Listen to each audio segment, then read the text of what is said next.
Assalamualaikum warahmatullahi wabarakatuh.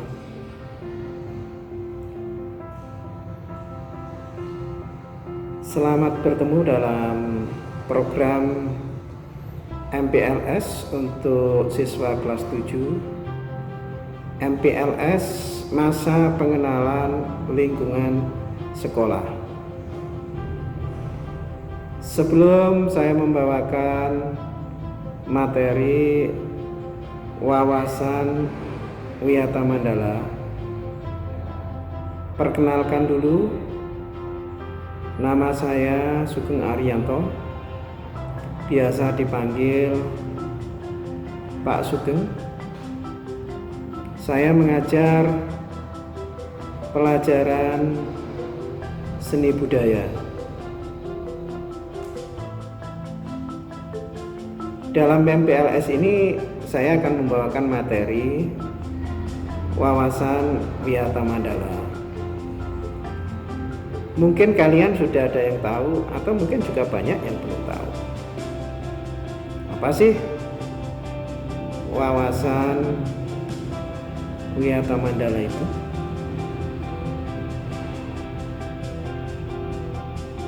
Sebelum kita menarik suatu kesimpulan atau memahami wawasan Wiyata Mandala, mari kita tinjau dulu arti dari setiap kata dalam kalimat wawasan Wiyata Mandala. Yang pertama, wawasan. Wawasan adalah cara memandang suatu hakikat, atau bisa juga diartikan wawasan itu adalah pengetahuan. Wiyata adalah pendidikan. Mandala adalah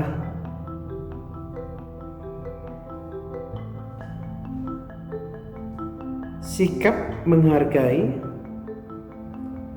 dan bertanggung jawab terhadap lingkungan sekolah.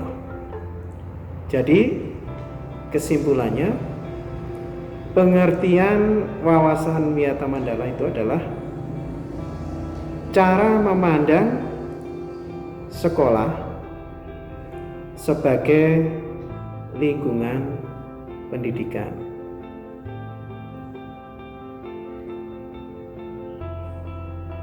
Maksudnya apa, Pak? Lingkungan pendidikan? Ya, karena pendidikan, maka wawasan Wiyata Mandala itu adalah sekolah itu sebagai tempat belajar. Belajar apa saja, Pak? Belajar akademik, belajar non akademik. Apa sih, Pak, akademik itu? Akademik itu berkaitan dengan pelajaran. Non akademik. Non akademik itu berkaitan yang di luar pelajaran. Apa saja, Pak? Akademik, non akademik itu bisa berkaitan dengan banyak hal di sini. Bisa kalau kita tarik garis besarnya itu kemasyarakatan, kemudian keagamaan, kemudian seni, olahraga, macam-macam. Kemasyarakatan itu juga bisa berupa organisasi. Kalau di sekolah kita dikenal dengan OSIS, organisasi siswa intra sekolah. Keagamaan, nah itu diwujudkan dalam bentuk peringatan hari-hari besar keagamaan. Di dalam masyarakat tentu juga ada sosial, misalnya kurban, zakat.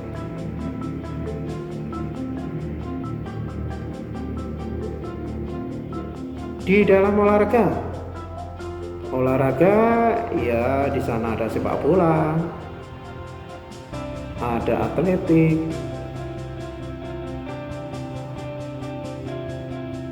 ada voli dan sebagainya. Kemudian seni ada teater atau drama, ada mungkin berkaitan dengan musik, mungkin berkaitan dengan yang ada di sekolah kita, drum band. Nah, itu kalian akan memperoleh atau melaksanakan kegiatan itu di sekolah.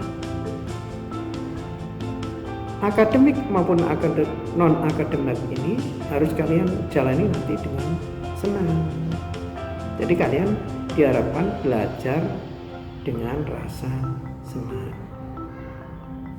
Kenapa sih Pak kok senang? Ya supaya kalian rajin, supaya kalian semangat, supaya kalian berprestasi.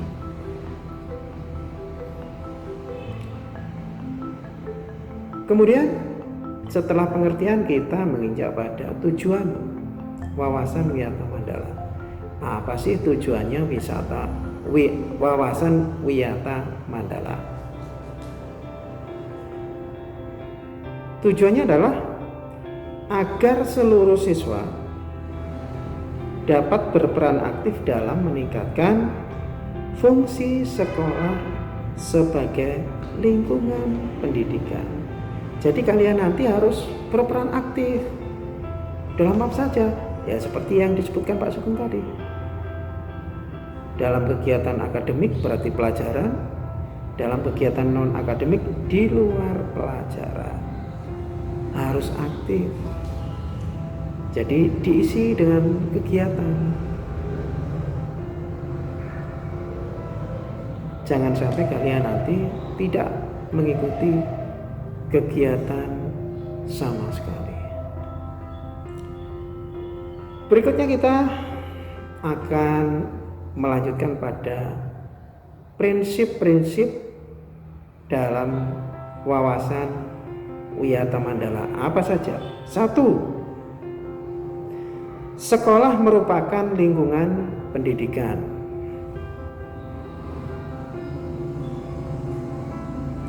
2. Kepala sekolah bertanggung jawab penuh terhadap lingkungan sekolah. Ingat ya. Yang ketiga, guru dan orang tua siswa ada saling pengertian untuk mengembangkan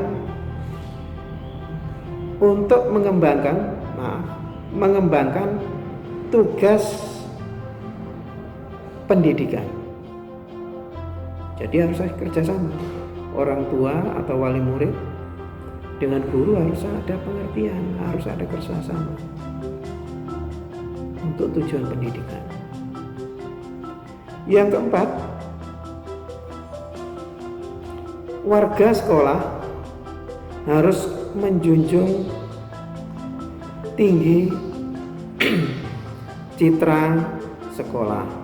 Citra itu nama baik. Seperti apa Pak? Nah, citra itu kalau di sekolah ya berarti prestasi. Jangan sampai nanti di sekolah kalian nanti membuat kasus-kasus yang memalukan atau merugikan untuk masyarakat sekitar sekolah, atau mungkin keluarganya, atau mungkin temannya, gurunya, dan sebagainya. Karena itu jaga nama baik sekolah. Berikutnya kita pada tahap preventif dalam melaksanakan wawasan Wiyata Mandala.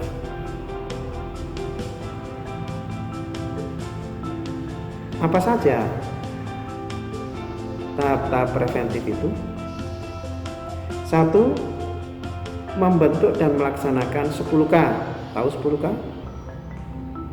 Mungkin di SD sudah ada itu: keindahan, ketertiban,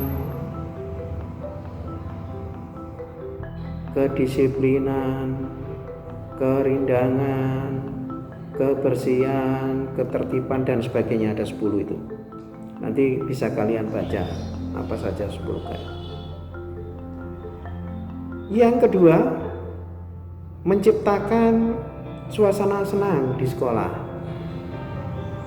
Jadi belajar itu harus menyenangkan supaya tidak bosan, supaya kalian kerasan di sekolah.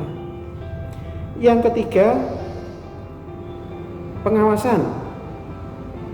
Pengawasan ini bentuknya bisa dalam mungkin 1 bulan sekali ketika dirasa perlu, karena itu mungkin membahayakan atau merugikan atau mengancam atau mungkin dianggap sesuatu yang mungkin merugikan orang banyak, itu akan dilakukan razia. Razia itu bisa berupa kegiatannya bisa berupa ke kelas-kelas, masuk menggeledah tas-tas kalian karena diduga mungkin ada obat-obatan terlarang atau video atau foto yang tidak pantas untuk dilihat, atau mungkin ada senjata tajam atau tumpul yang dirasa nanti ada membahayakan, atau juga mungkin barang-barang yang didapat dengan cara tidak benar, misalnya mencuri barang temannya, atau mungkin yang ada di sekolah atau mungkin di luar sekolah. Jadi fungsinya ke sana.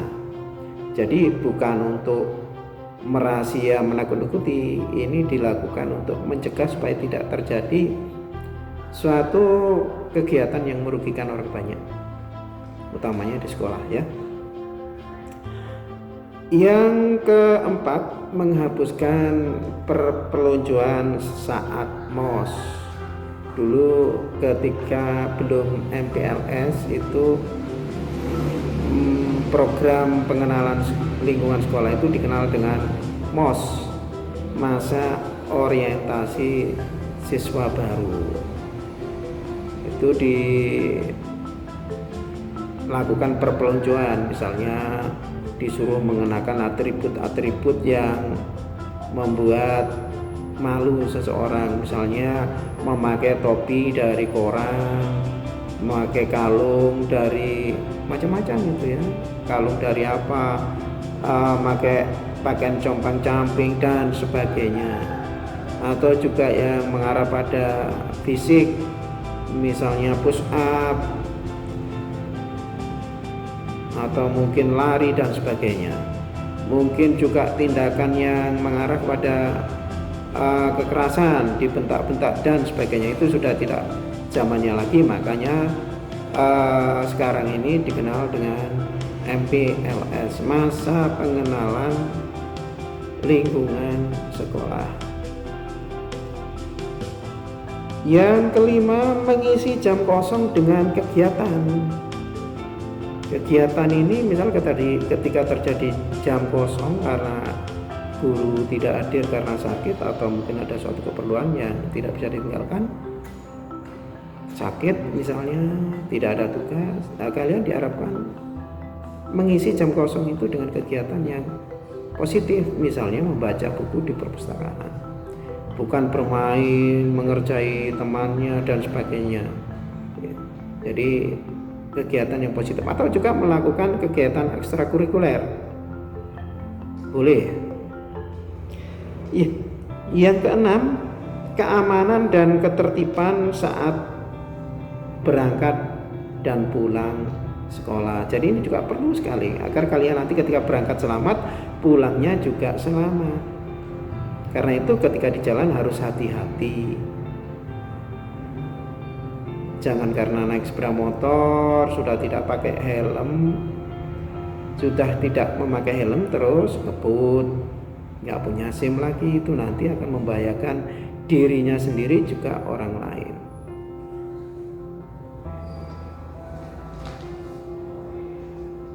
Itu tahapan preventif dalam masa wawasan Wiyata Mandala. Berikutnya, apa kewajiban siswa di sekolah dalam wawasan Wiyata Mandala ini? Satu, seperti yang saya sampaikan tadi, belajar. Itu kewajiban yang utama, belajar.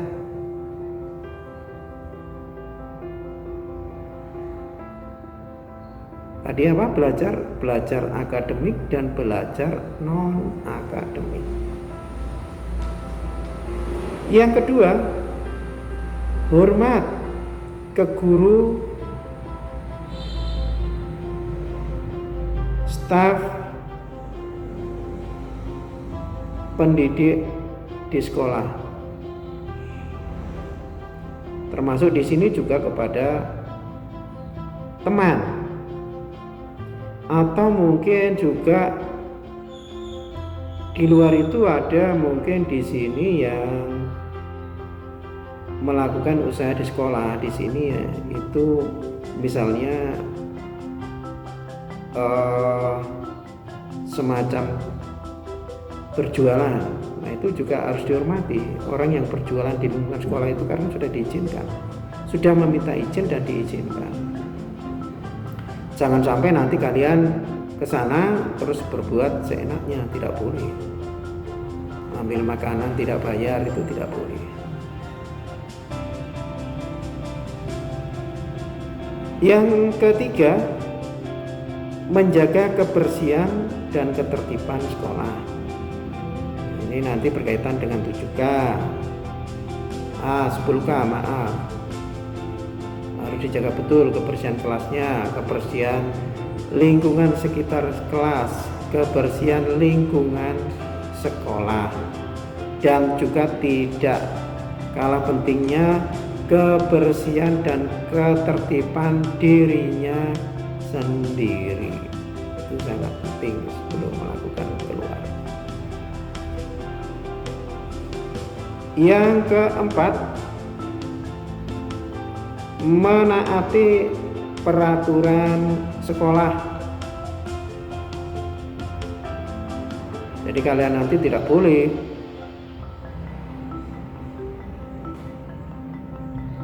membuat aturan sendiri. Jadi nanti dibaca tata tertib sekolah itu seperti apa, nanti akan diberikan dalam materi yang lain. Yang kelima, wajib mengumpulkan tugas sekolah tepat waktu. Nah, ini masa pandemi,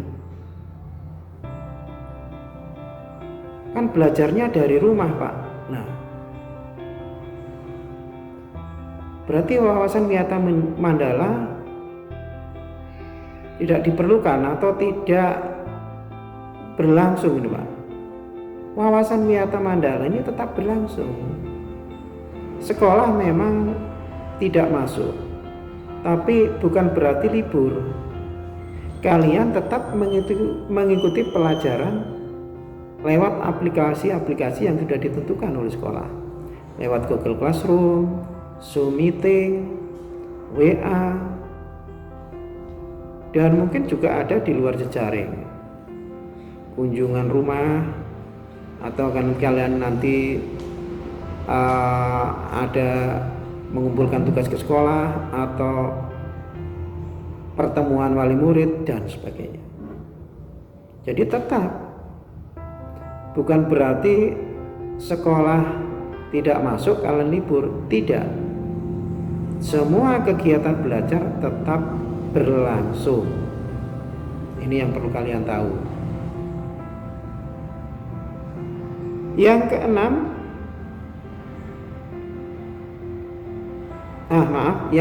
yang kelima tadi.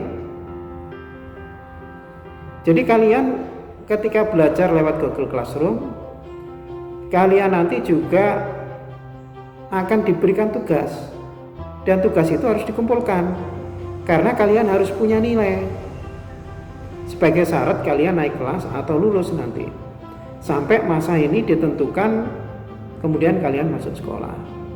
Jadi harus mengerjakan tugas yang diberikan oleh guru pelajaran.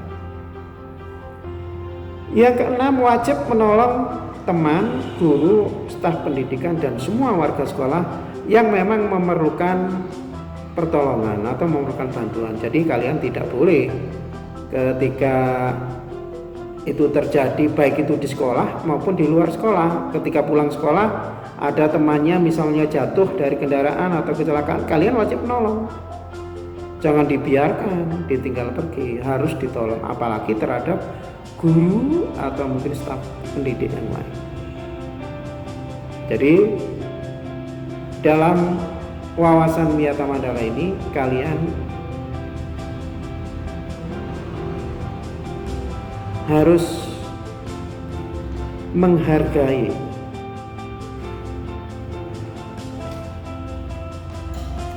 dan bertanggung jawab tidak saja kepada lingkungan sekolah, tetapi semua yang ada di lingkungan sekolah atau di sekitar sekolah. Dihargai, ditolong, itu dihargai, dibantu, itu dihargai, bertanggung jawab, menaati tata tertibnya, baik itu di sekolah maupun di luar sekolah. Ketika kalian di luar sekolah, mungkin ketika kalian berkendara, ketika pulang atau berangkat sekolah. Saya rasa itu yang bisa saya sampaikan. Mudah-mudahan kalian bisa memahami dan mengerti wawasan Wiyata Mandala. Demikian kurang lebihnya, saya mohon maaf kalau ada kesalahan. Saya akhiri. Assalamualaikum warahmatullahi wabarakatuh.